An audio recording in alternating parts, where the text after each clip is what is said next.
The morning sun cast long shadows across the ancient stone walls of Nevril, the oldest city on the planet Ishara. Massive stone structures that had stood for millennia loomed over narrow streets, filled with the excitement of the Guardians' Dawn Festival. Citizens adorned in ceremonial robes of deep purple and silver hurried through the winding alleys, their voices a mixture of reverence and anticipation. Today was no ordinary festival. The Guardians' Dawn came once every 1,000 years, when the 3 moons of Ishara aligned perfectly above the city's highest tower. It was a day of renewal, when the sacred bond between the city and its protector would be reaffirmed through ancient rituals passed down through generations of the Keeper Order. Lyra Vasha adjusted her silver circlet as she walked through the Temple of Keepers. Her long, iridescent blue hair was braided intricately down her back, small crystals woven throughout that caught the light with each step. As a priestess of the Keeper Order, today was the culmination of her entire life's training. The responsibility weighed heavily on her slender shoulders, visible in the tension of her posture, despite her graceful movements. "Priestess Vasha," called a voice from behind. "High Keeper Solana requests your presence in the inner sanctum immediately." Lyra turned to see a young acolyte, his eyes wide with something more than the usual reverence. There was fear there too, an emotion that had no place on this sacred day. "What has happened?" she asked, her melodic voice sharp with concern.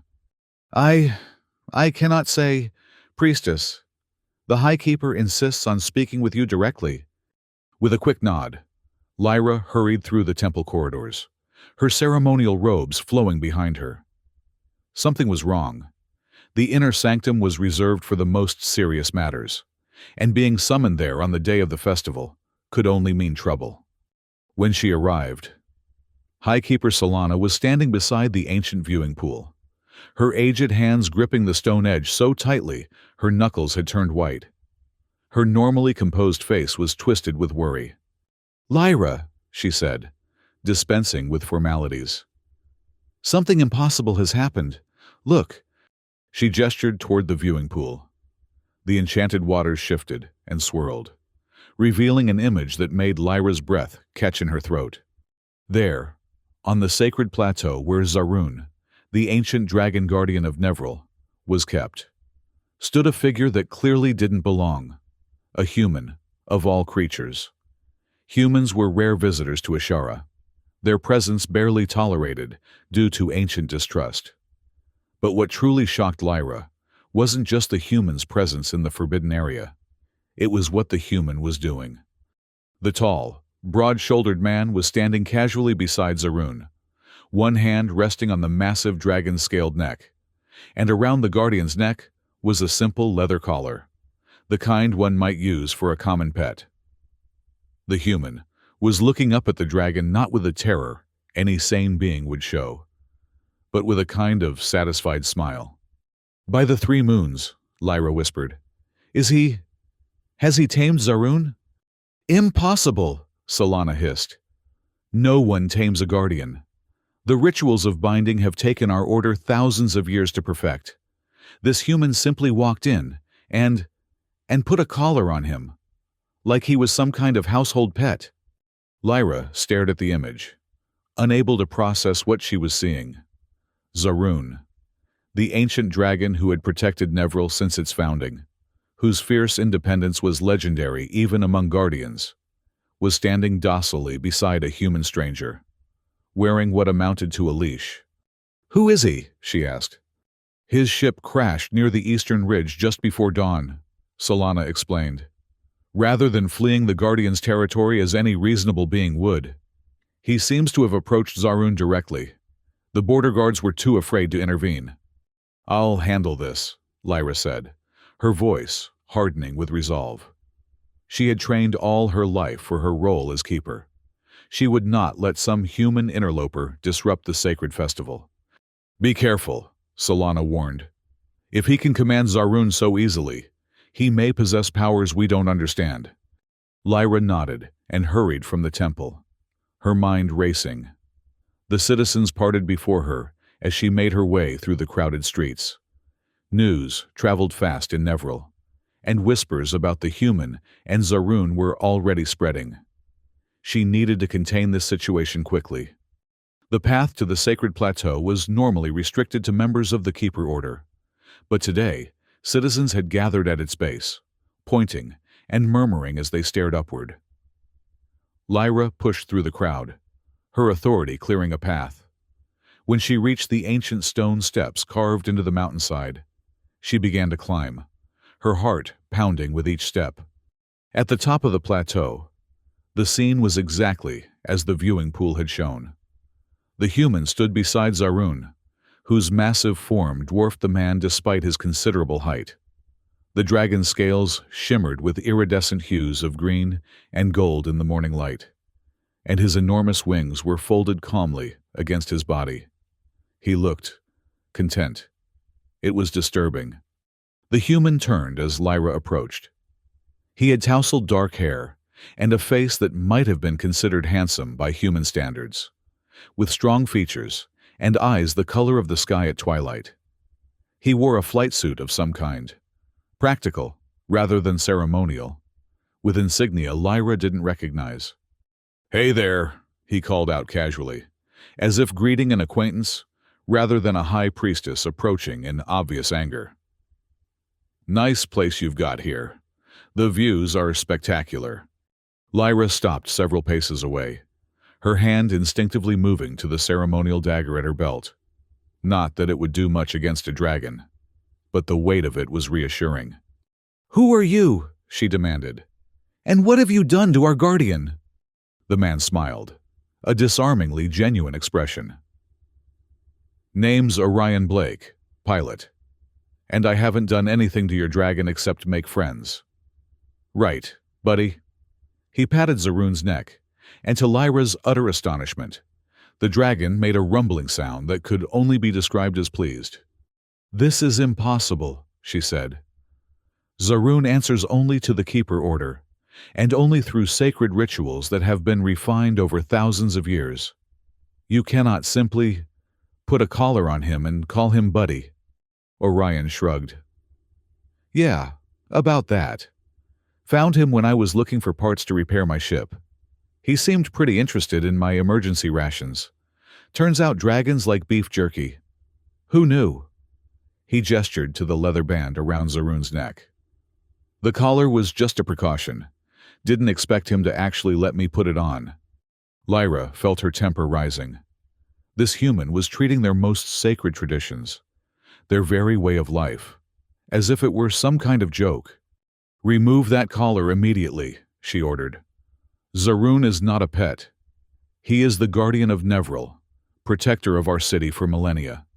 Today is the festival of Guardian's Dawn, when our bond with him must be renewed through proper rituals." Orion looked up at Zaroon thoughtfully. "He doesn't seem to mind it. And honestly, he was pretty agitated when I found him. This calmed him down." "Agitated?" Lyra frowned. "Zaroon has been serene for centuries."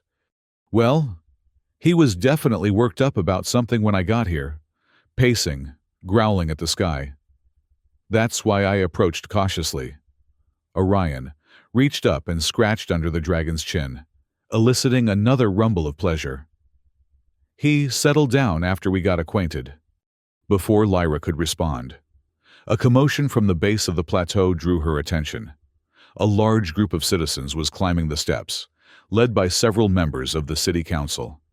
This was getting out of hand quickly. "You need to leave," she told Orion urgently. "Take your ship and go. Your presence here disrupts everything."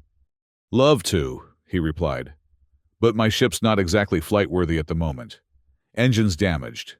Navigation systems fried. I'm stuck here until I can make repairs." The first of the city officials reached the plateau, their faces a mixture of awe and outrage as they took in the scene. "Priestess Vasha," said Councillor Theron, the most senior among them. "What is the meaning of this? Who is this outsider? And why does he handle our guardian with such familiarity?" Before Lyra could answer, Orion stepped forward, hand extended in what she assumed was a human greeting gesture. "Orion Blake, at your service." Sorry about dropping in unannounced. Bit of a navigational error. The counselor ignored the outstretched hand, turning instead to Lyra. This is an outrage. The festival cannot proceed with an outsider interfering with the Guardian. The rituals require purity of intention and bloodline. I understand, Counselor, Lyra said, struggling to maintain her composure. I am addressing the situation. How? Demanded another council member. The human seems to have formed a bond with Zaroon that should be impossible. Our traditions state clearly that only a keeper, trained from birth in our ways, can command a guardian. Orion cleared his throat. Not to interrupt, but I'm not commanding anyone. Zaroon and I just understand each other. As if to emphasize his point, the dragon lowered his massive head to nuzzle against Orion's shoulder, nearly knocking the human off his feet despite the gentleness of the gesture. The crowd that had gathered gasped collectively. Such a display of affection from Zaroon was unprecedented. The dragon was revered for his wisdom and power, not for any sort of docile behavior. Whispers spread through the gathering. Some voices were raised in anger, calling for the human to be removed immediately. Others sounded curious, even impressed. A few suggested that perhaps this was a sign, an omen of change. Highkeeper Solana arrived then, her presence immediately commanding respect. The crowd parted to let her through. Her ancient eyes surveyed the scene, lingering on the leather collar around Zaroon's neck before fixing on Orion with an intensity that would have made most beings flinch. The human, however, simply met her gaze steadily. You claim to understand our guardian, she said, her voice carrying easily across the plateau despite its softness. Yet you know nothing of our ways, our history, the sacred bond between Nevril and Zaroon. With all due respect, Orion replied, I don't need to know your history to recognize when a being is in distress. Zaroon was troubled when I found him. Now he's not. Sometimes the simplest solution is the right one. Simple. Solana's voice sharpened. You think the relationship between a city and its guardian is simple? The rituals we perform maintain the balance of energies that protect Nevril from the void beyond our walls. Without them, the darkness would consume us all. Orion looked skeptical. I'm not saying your rituals aren't important, but maybe there's more than one way to connect with Zaroon. A murmur ran through the crowd. Such a suggestion bordered on heresy. The Keeper Order had been the sole intermediary between the city and its guardian since time immemorial. Perhaps, said Counselor Theron, we should put this human's claim to the test. If he truly has formed a bond with Zaroon, let him demonstrate it through the trust flight. Gasps and exclamations erupted from the gathering. The trust flight was part of the most sacred rituals, performed only by the most senior keepers. It involved flying with Zaroon through a course of ancient stone arches that floated mysteriously above the city, a demonstration of the perfect harmony between guardian and keeper. Impossible, protested another council member. The human has no training, no understanding of the spiritual connection required. Yet he has somehow managed to place a collar on Zaroon without being incinerated. Theron pointed out, I say we test his bond. If he fails, we proceed with the traditional rituals. If he succeeds, he left the implication hanging. Lyra found herself torn. The idea of an outsider participating in their sacred rituals was deeply troubling. Yet she couldn't deny what she was seeing. Zaroon, their fierce, independent guardian, was responding to this human in a way she had never witnessed before. I agree, Solana said finally, surprising everyone. The trust flight will reveal the truth of this bond. She turned to Orion. Do you accept this challenge, human? Will you fly with Zaroon through the ancient arches, proving your connection to our guardian? Orion looked up at the dragon, who was watching the proceedings with ancient, intelligent eyes. What do you think, big guy? Feel like going for a spin? Zaroon rumbled deep in his chest, a sound that could have been agreement or warning. It was impossible to tell. "I'll take that as a yes," Orion said, turning back to Solana. "We accept your challenge." "The trust flight will take place at midday," Solana announced, "when the three moons begin their alignment. Until then, Priestess Vasha will explain the necessary protocols to our guest." The crowd began to disperse, buzzing with excitement and speculation. Never in the history of Nevril had an outsider attempted the trust flight. Lyra remained on the plateau, watching as Solana and the council members descended the ancient steps. She turned to find Orion, looking at her expectantly. "So," he said, "what exactly is this trust flight? And why is everyone making such a big deal about it?" Lyra sighed. She had mere hours to prepare this human for a ritual that most keepers spent decades studying. It seemed impossible. Yet, as she watched Zaroon gently nudge Orion's hand for another scratch, she wondered if perhaps the impossible was becoming possible today. "The trust flight," she began, "is the physical manifestation of the bond between guardian and keeper.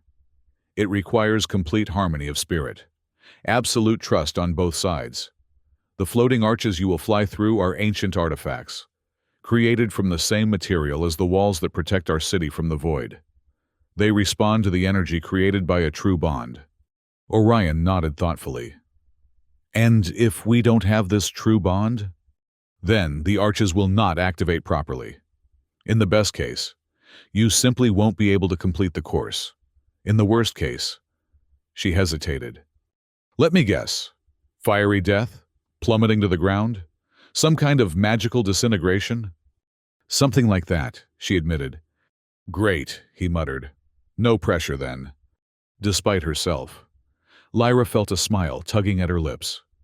There was something refreshingly direct about this human's approach to a situation that would have most beings trembling with fear. "Come," she said. "We have much to prepare, and very little time." As they walked toward the temple, Zaroon following behind like an oversized pet, Lyra couldn't shake the feeling that everything was about to change. The ancient rhythms of Nevril, the traditions she had dedicated her life to preserving, seemed suddenly less certain. And strangely, that thought didn't frighten her as much as it should have. The Temple of Keepers was bustling with activity when they arrived. Acolytes and priests moved purposefully through the corridors, carrying ceremonial objects and scrolls. Many stopped to stare as Orion walked past, Zaroon's massive form barely fitting through the larger archways of the temple. "I'm guessing dragons don't usually come inside?" Orion asked, noticing the stunned expressions. "Never," Lyra confirmed. "The bond between guardian and keeper has always been maintained through rituals performed at the sacred plateau. No guardian has entered the temple in living memory." They reached a large circular chamber with a high domed ceiling. Ancient murals covered the walls, depicting scenes from Nevril's history. Many showed keepers flying with Zaroon, performing the very ritual Orion would attempt. "These are the archives," Lyra explained. "Here we keep the records of all trust flights performed throughout our history." Orion studied the murals with interest. "Your people have a strong artistic tradition. These are beautiful." "They are more than art," Lyra said. "They are records of the energetic patterns formed during each flight. The specific path taken through the arches creates a unique signature that helps maintain the protective barriers around our city." She moved to a pedestal in the center of the room where a large crystal sphere rested. Placing her hands on it, she closed her eyes in concentration. The sphere began to glow with an inner light, and suddenly, the air above it filled with a three-dimensional projection of the city and the floating arches. "This is the course you must navigate," she explained, pointing to the glowing arches that formed a complex pattern above the city's central plaza. Each arch must be passed through in the correct sequence and at the right angle. The energy flow must be perfect. Orion studied the projection, his expression focused. "Reminds me of the obstacle courses we ran in flight school, though a bit more mystical." "This is not a game," Lyra said sharply. The trust flight maintains the barriers that protect us from the void. Without those barriers, creatures of darkness would consume our city. I understand it's serious, Orion replied, his tone matching hers. But treating it like some untouchable mystical event won't help me prepare. I need to break it down into manageable parts, understand the mechanics of it. Lyra was taken aback by his practical approach, but she had to admit there was logic to it. Very well. The mechanics, as you call them, involve channeling the Guardian's natural energy through the Keeper's spiritual focus, creating a harmonized field that activates the arches. And how exactly does one channel energy and harmonize fields? Orion asked. Through years of meditation and spiritual practice, Lyra said, unable to keep the edge from her voice. Which you obviously haven't had. Orion crossed his arms. Look, I get that I'm not what you expected, but Zaroon and I have some kind of connection. Even you can see that. So instead of telling me what I can't do, how about we focus on what I can do in the next few hours? Lyra was about to retort when Zaroon, who had been silently observing their exchange, made a rumbling sound that seemed almost like a chuckle. Both human and priestess turned to look at the dragon, who was watching them with what could only be described as amusement in his ancient eyes. I think he's enjoying our argument, Orion said with a grin. Despite herself. Lyra smiled too. Zaroon has always had a peculiar sense of humor, she sighed. You're right. We need to work with what we have. The most essential element of the trust flight is, as the name suggests, trust. You must trust Zaroon completely, and he must trust you. That we've got covered, Orion said confidently, reaching up to pat the dragon's neck. What else? The physical bond must be maintained throughout the flight. Traditionally, keepers use a special saddle embedded with focusing crystals. She gestured to an alcove, where an ornate saddle was displayed. But, given the circumstances, and your unorthodox approach, perhaps the collar will serve a similar purpose. Orion examined the collar he had placed around Zaroon's neck.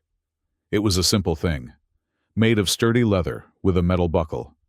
Nothing like the elaborate ceremonial equipment the keepers used. It's just a standard emergency harness from my ship, he explained. Designed to secure cargo during rough landings. Nothing special about it. Perhaps that's precisely why it works, Lyra mused. Zaroon has always been independent by nature. The elaborate rituals we perform are necessary to establish a connection that doesn't come naturally. But with you... She trailed off, studying the easy way Zaroon responded to Orion's touch. With me, it's just simple trust, Orion finished for her. No mystical mumbo-jumbo required. Lyra bristled slightly at his dismissal of their traditions, but couldn't deny the evidence before her eyes. There is one more element to the trust flight that cannot be simplified, she said. The arches will only activate for a keeper who carries the sacred flame. Sacred flame? Orion echoed. Like actual fire? In a sense. Lyra moved to another pedestal, where a small crystal bottle contained what looked like liquid light. This is essence of dragon's fire, collected during the last Guardian's Dawn festival. It must be consumed by the keeper before the flight. Orion eyed the glowing liquid warily. Consumed, as in drink it. Yes, it temporarily aligns your energy with Zaroon's, allowing you to activate the arches. Seeing his hesitation, she added, it is perfectly safe for those who have undergone the proper preparations. Which I haven't, Orion pointed out. No, which is why this is dangerous. Lyra met his eyes directly. The sacred flame burns through the system of an unprepared body. It can cause intense pain, hallucinations, even death in extreme cases. Orion looked at the bottle, then at Zaroon, who was watching him intently. No pain, no gain, right, buddy? He said to the dragon, who rumbled in what sounded suspiciously like agreement. "You're not taking this seriously enough," Lyra said, frustration coloring her voice. "On the contrary," Orion replied, his expression sobering. "I understand the risks, but I also understand that your city faces some kind of threat that requires this ritual to be performed. And, for whatever reason, Zaroon has chosen to connect with me, so I'll do what needs to be done." Lyra was struck by the sudden determination in his voice. Perhaps there was more to this human than she had initially thought. "Very well," she said. "We have a few hours before midday. Let's use them to prepare you as best we can." The next few hours passed in a blur of instruction and practice. Lyra taught Orion the basic meditation techniques used by Keeper initiates. Surprised by how quickly he grasped the concepts, she explained the history of the trust flight, the significance of each arch in the sequence, the proper way to direct Zaroon through the course. Throughout it all, Zaroon remained by Orion's side, occasionally offering what seemed like guidance of his own. A nudge here, a rumble there, as if supplementing Lyra's teachings with his own ancient wisdom. As midday approached, they returned to the sacred plateau, where a large crowd had gathered. The 3 moons of Ashara were visible in the daylight sky, beginning their rare alignment. Festival decorations had been hung throughout the city, and floating lanterns drifted on the breeze. High Keeper Solana was waiting for them, along with the full Council of Nevril. Their expressions were solemn as they watched Orion approach with Zaroon. "It is time," Solana announced. "The alignment begins. Are you prepared, human?" Orion glanced at Lyra, who gave him a small nod of encouragement. "As ready as I'll ever be," he replied. Solana presented the crystal bottle containing the sacred flame. "Once you consume this, there is no turning back. The trust flight must be completed, or the consequences could be dire for both you and our city." Orion took the bottle, studying the swirling liquid light within. "Just to be clear," he said, "I drink this, fly Zaroon through some floating arches in the right order, and that renews your city's protection against monsters from the void?" "That is a simplification, but essentially correct," Solana replied, her tone suggesting she found his phrasing somewhat irreverent. "Right then." Without further hesitation, Orion uncorked the bottle and drank the contents in one swift motion. For a moment, nothing happened. Then his eyes widened as the effects hit him. His body tensed, and a golden light seemed to emanate from within him, visible even in the bright daylight. He gasped, dropping to one knee. Lyra moved forward instinctively, concerned, but Zaroon blocked her path with a gentle sweep of his tail. The dragon lowered his head to Orion's level, rumbling softly. The human placed a hand on Zaroon's snout, his breathing steadying as he gazed into the guardian's ancient eyes. "I'm okay," he said finally, standing up straight. His eyes now had a faint golden glow that matched Zaroon's. "That's quite a kick." "The sacred flame burns brightest in those who are unprepared," Solana said, a hint of surprise in her voice. "Yet, you seem to be handling it remarkably well." "I've had worse hangovers," Orion joked, though his voice was strained. "So, we doing this or what?" At a signal from Solana, the gathered officials and citizens moved back, clearing the plateau. Zaroon spread his massive wings, the sunlight filtering through the membrane creating patterns of light on the stone. Orion approached the dragon, reaching for the leather collar. With a fluid motion that suggested he'd done this before, he swung himself up onto Zaroon's back, gripping the collar for stability. "Remember," Lyra called up to him, "the sequence must be perfect. The first arch activates only when the bond is true." Orion nodded, his expression now focused and determined. He leaned forward, whispering something to Zaroon that Lyra couldn't hear. The dragon's response was a deep rumble that seemed to vibrate through the very stone of the plateau. Then, with a powerful thrust of his wings, Zaroon launched into the air, Orion holding firmly to the collar. The crowd gasped collectively as the massive dragon rose above the city, his rider seemingly at ease despite the lack of a proper saddle or harness. Lyra found herself holding her breath as they approached the first arch. It hung suspended in the air, a structure of stone and crystal that glowed with a dull light. According to tradition, it would only activate, lighting up with brilliant energy, if approached by a true keeper. Zaroon flew straight toward it, his powerful wings carrying him and Orion with grace that belied his enormous size. As they passed through the arch, there was a moment of suspense, and then the structure blazed with golden light, energy crackling along its surface. A cheer went up from the crowd below. The first test had been passed. Orion directed Zaroon toward the next arch, with subtle movements that Lyra could barely perceive. The dragon responded perfectly, banking into a turn that brought them precisely through the center of the second arch, which also blazed to life. One by one, they navigated the complex pattern of arches, each one activating in a cascade of light as they passed through. The golden energy began to form visible connections between the arches, creating a glowing network above the city.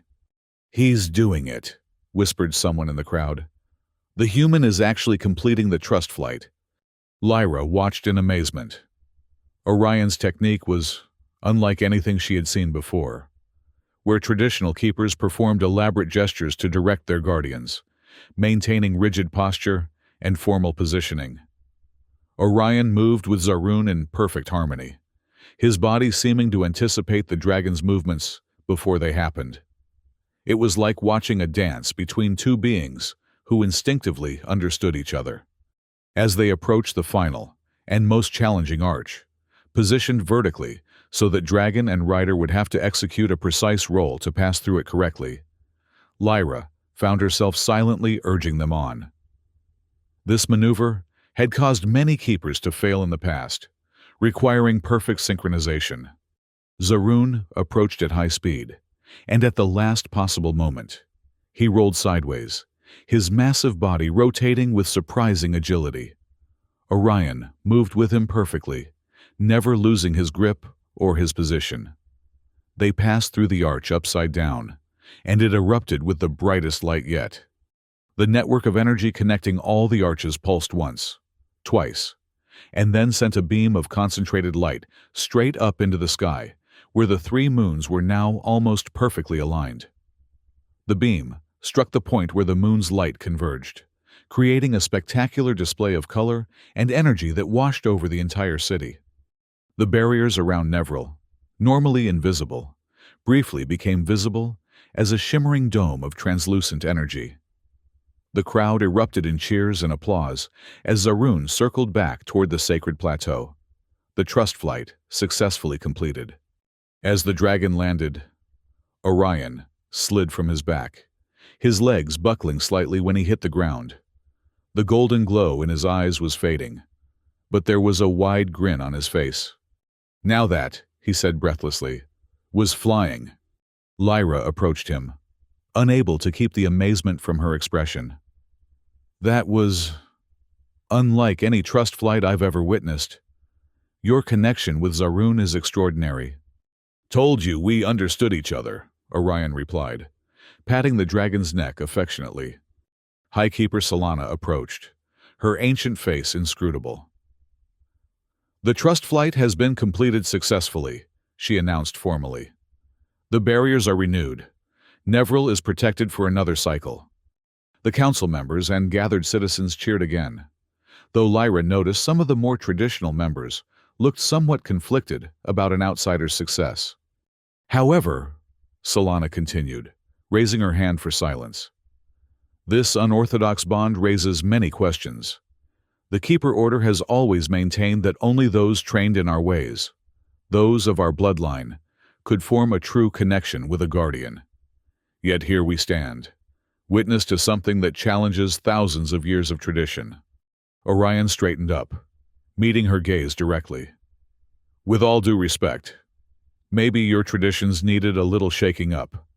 Zaroon isn't just some magical battery to power your city's defenses. He's a thinking, feeling being with his own mind and will. We have never claimed otherwise, Solana replied, though there was a hint of defensiveness in her tone. Then, maybe it's time to consider that there might be more than one way to form a bond with him.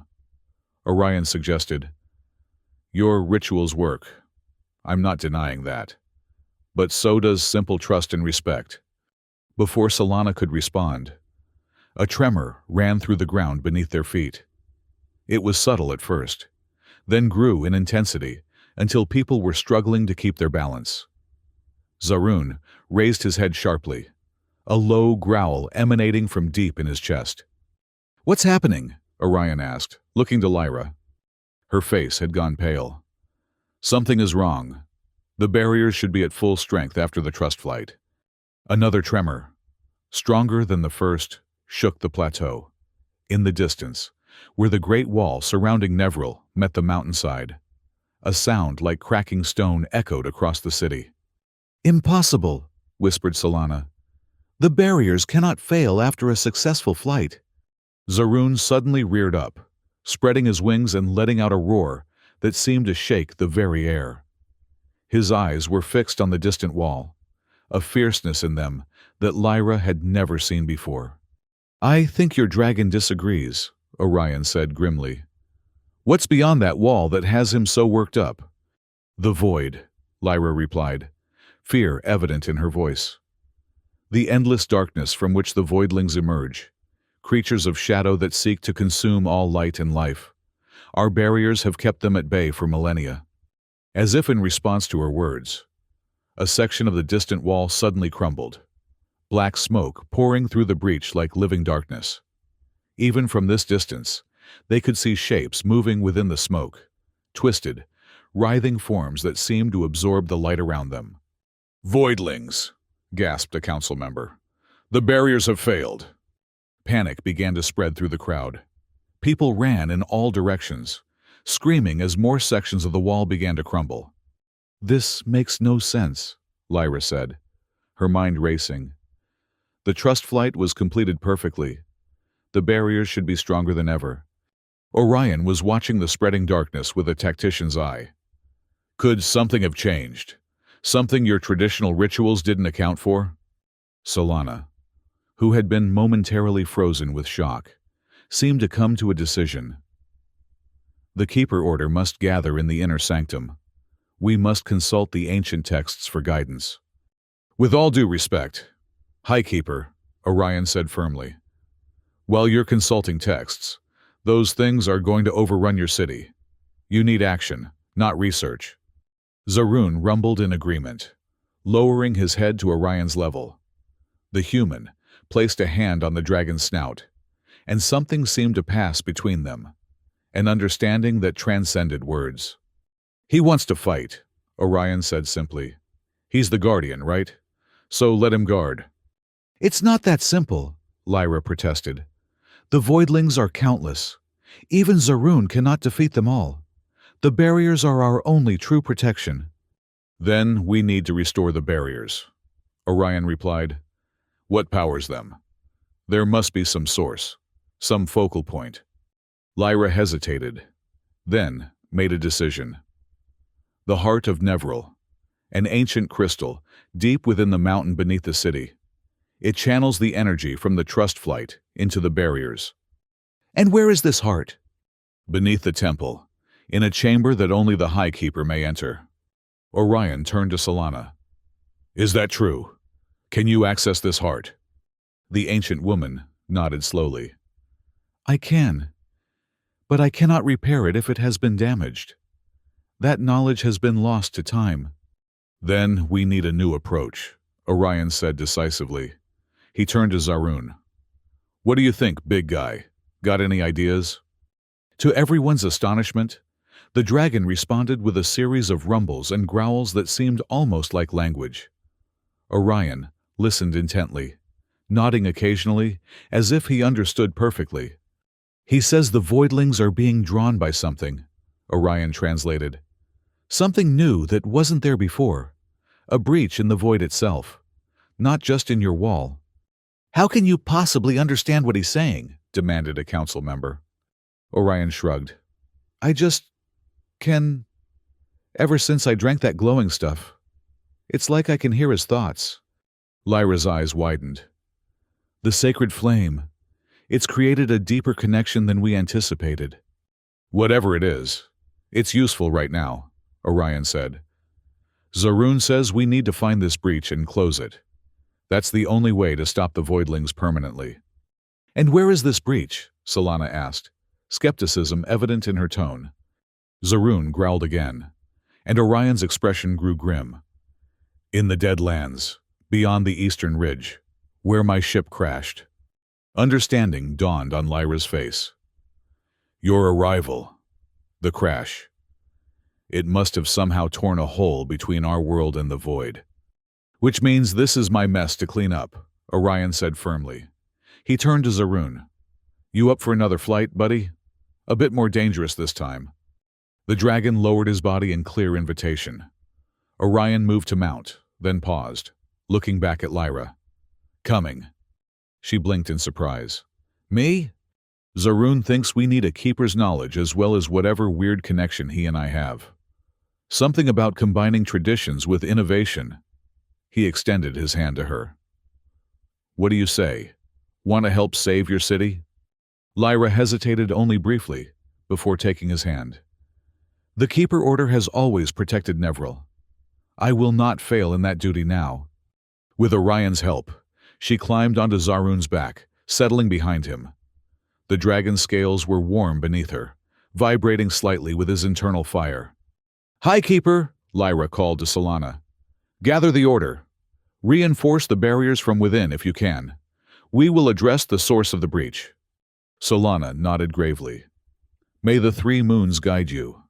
With that, Zaroon spread his wings once more and launched into the sky. This time, carrying both human and priestess. As they rose above the city, Lyra could see the full extent of the invasion. The voidlings were spreading rapidly, their dark forms flowing through the streets like a terrible flood. Citizens fled before them, seeking shelter in the higher levels of the city. We need to hurry, she urged, tightening her grip around Orion's waist.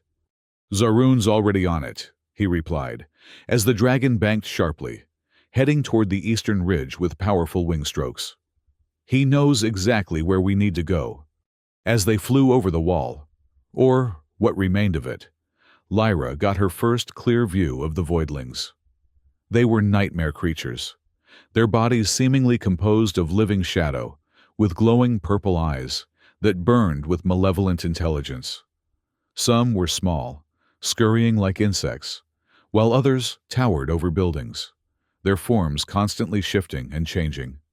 Beyond the city limits, the lush landscape of Ashara gave way to the Deadlands, a barren wasteland where nothing grew and no animals dwelled. It was said to be the scar left by an ancient battle between the first Guardians and the forces of the Void. In the center of this desolation, they could see a tear in the very fabric of reality, a pulsing purple wound in the air itself, from which more voidlings were emerging. Beside it lay Orion's ship, its sleek design now broken and twisted from the crash. There it is, Orion said grimly. Looks like my ship's warp drive malfunction did more damage than I thought. Must have torn a hole between dimensions when it failed.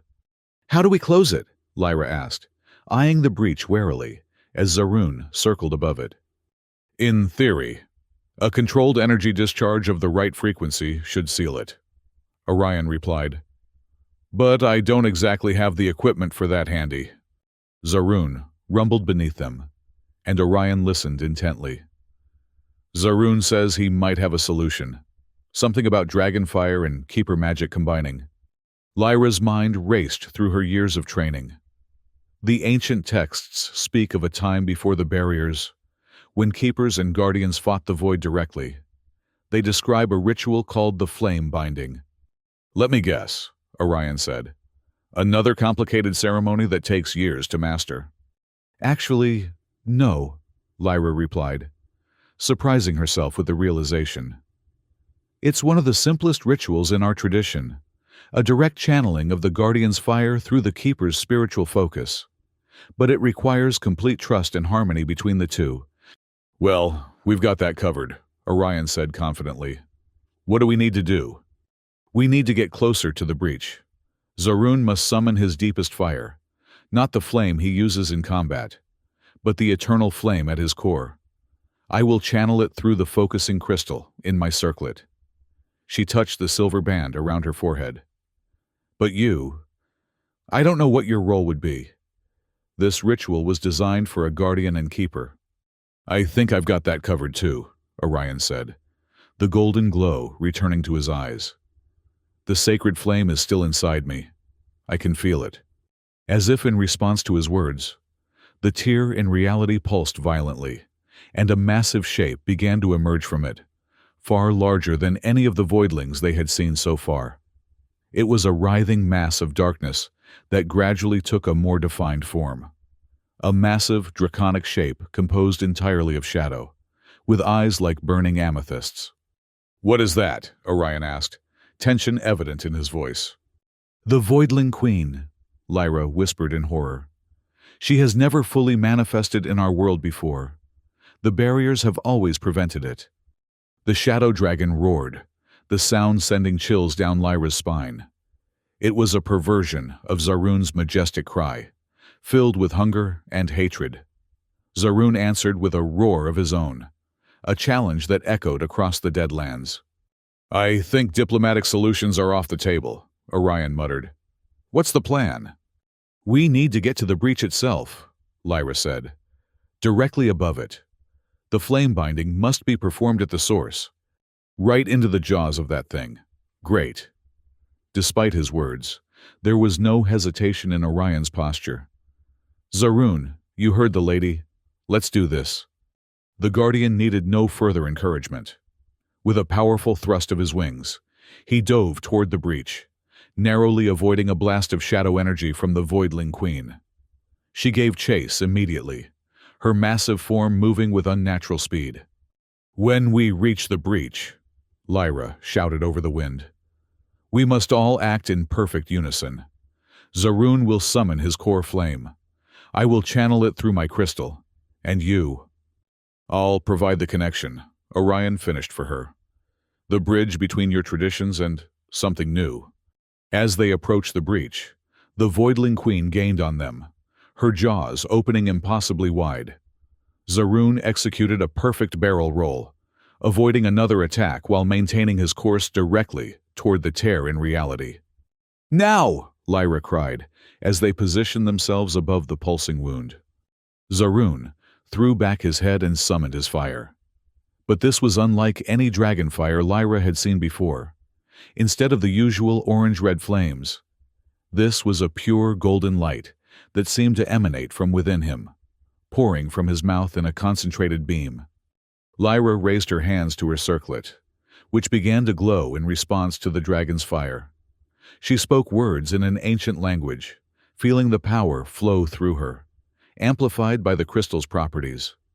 Orion placed one hand on Zaroon's neck and reached back with the other to grasp Lyra's arm, completing the circuit.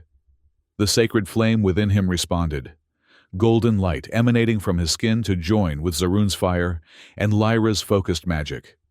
The combined energy struck the breach directly, causing it to fluctuate wildly. The Voidling Queen screamed in rage and fear. Recognizing the threat, she lunged toward them, determined to stop their efforts. "It's not enough," Lyra shouted, feeling the breach resisting their attempt to close it. "We need more power." Orion turned to look at her, his eyes now blazing gold. "Then let's give it more. Everything we've got." He released his grip on Zaroon's collar, trusting completely in his connection to the dragon to keep him stable. With both hands free, he reached back and took both of Lyra's hands in his, pulling them forward to rest on Zaroon's neck, alongside his own. The effect was immediate and dramatic. The golden energy flowing between them intensified, becoming a blinding light that engulfed all three of them.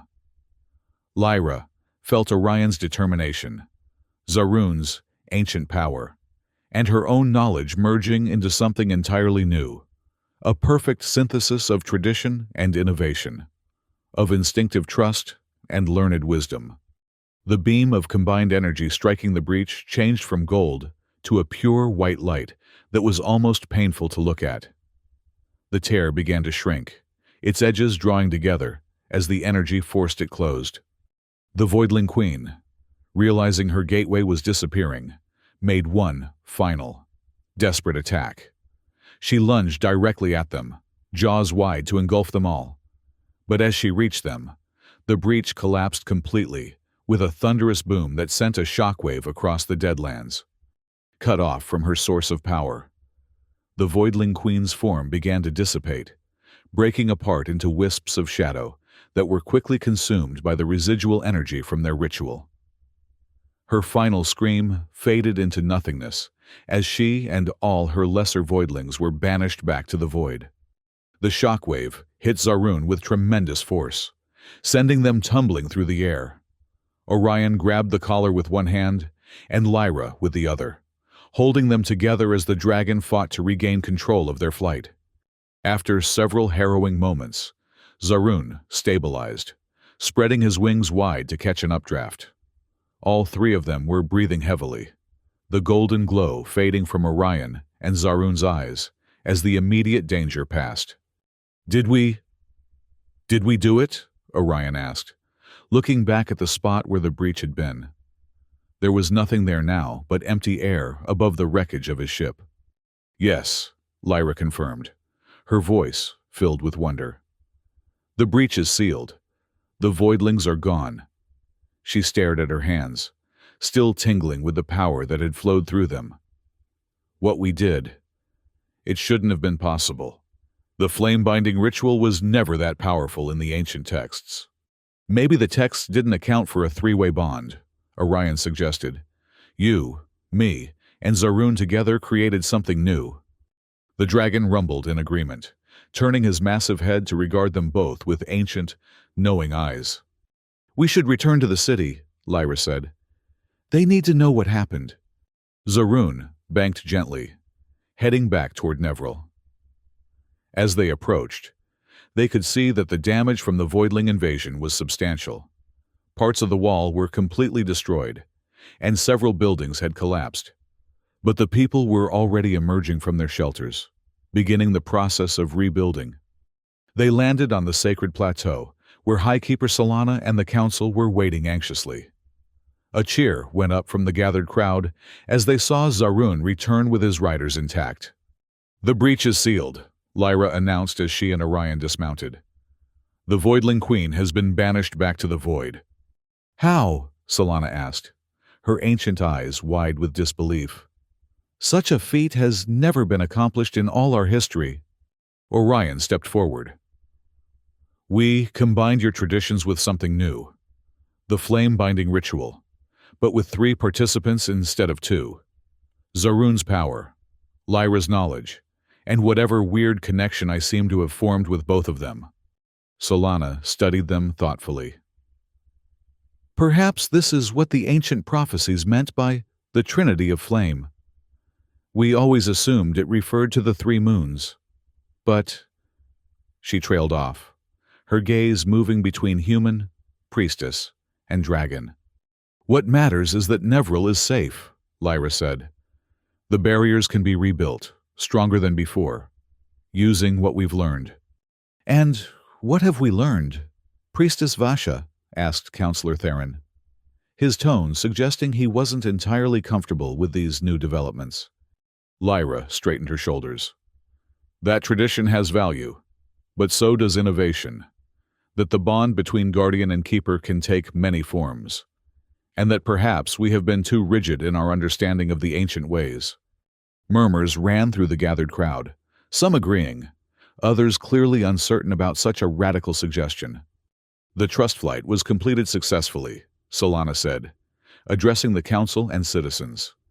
"And now the breach that threatened our city has been sealed through the combined efforts of Priestess Vasha, our guardian Zaruun, and this human, Orion Blake. I believe this calls for a reconsideration of certain aspects of our traditions." She turned to Orion. "You have proven yourself a true friend to Nevril. What do you intend to do now? Your ship is destroyed." Orion glanced at Lyra, then at Zaruun, who was watching him with what could only be described as expectation.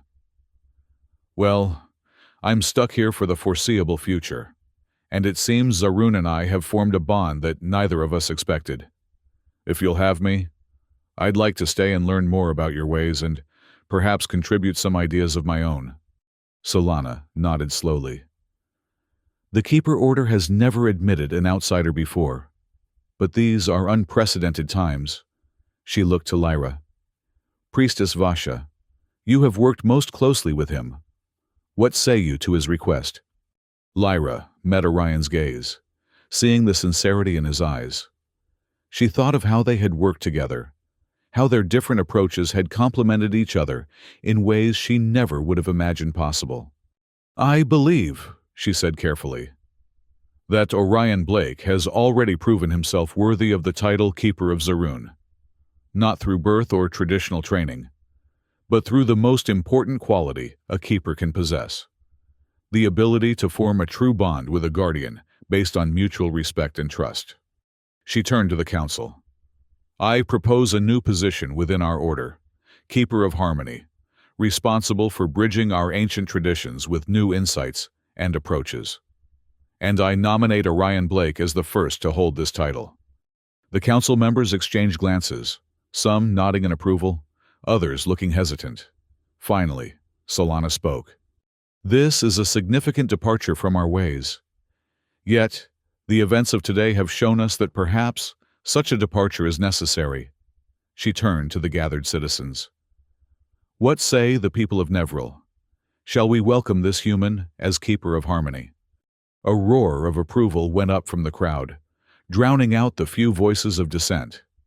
Zaroon added his own thunderous approval, rearing up on his hind legs and spreading his wings in a dramatic display that left no doubt as to his position on the matter.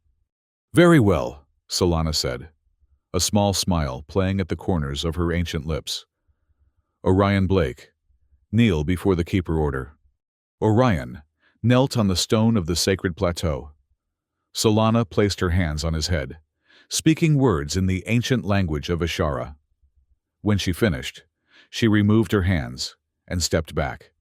"Rise, Keeper of Harmony, guardian of tradition and innovation alike."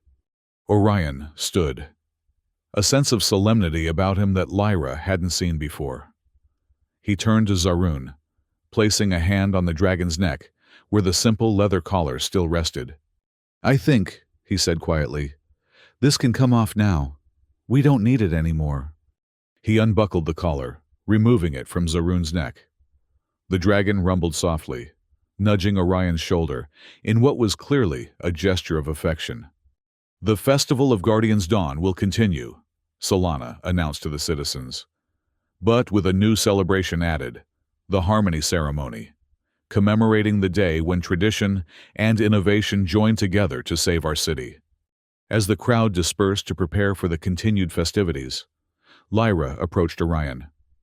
"So, Keeper of Harmony, how does it feel to be part of an ancient order you knew nothing about this morning?" He grinned, the seriousness of the moment giving way to his natural good humor. "Pretty weird, to be honest, but also right, somehow. Like this is where I was meant to end up, even if I took a very roundabout way to get here." "The crash of your ship was fortunate, in its way," Lyra said. "Without you, we might never have discovered the weakness in our traditional approach before it was too late. And without your knowledge and training, I wouldn't have had a clue how to close that breach," he replied. "I guess we make a pretty good team." Zaroon rumbled in agreement, looking between the two of them with knowing eyes.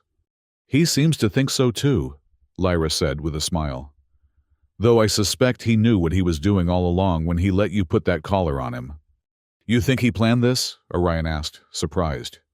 "Guardians are ancient and wise beyond our understanding," Lyra replied.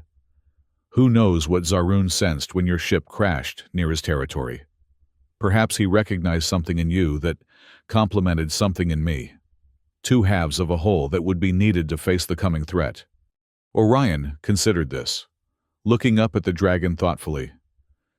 "Well, if that's the case, Thanks for the vote of confidence, buddy, even if your methods were a bit roundabout. Zaroon made a sound that was remarkably similar to laughter. Come, Lyra said, gesturing toward the city, where lights were beginning to appear as the sun set behind the mountains. The festival continues, and as new keepers of Zaroon, we have ceremonies to attend. Together? Orion asked, offering his hand. Together, Lyra confirmed, taking it, tradition and innovation side by side. Above them, the three moons of Ashara reached their perfect alignment, bathing the city of Nevril in silver light.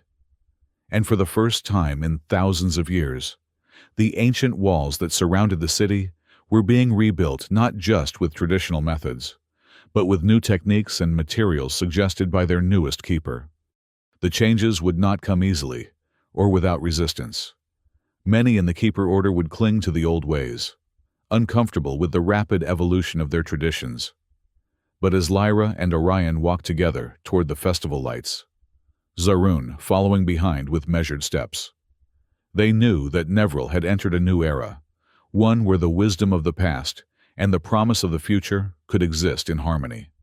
And high above the city, where the remnants of the day's battle still lingered in the atmosphere, the golden energy of their combined power continued to pulse faintly, a reminder that the strongest bonds are those that embrace both tradition and change, creating something greater than either could achieve alone.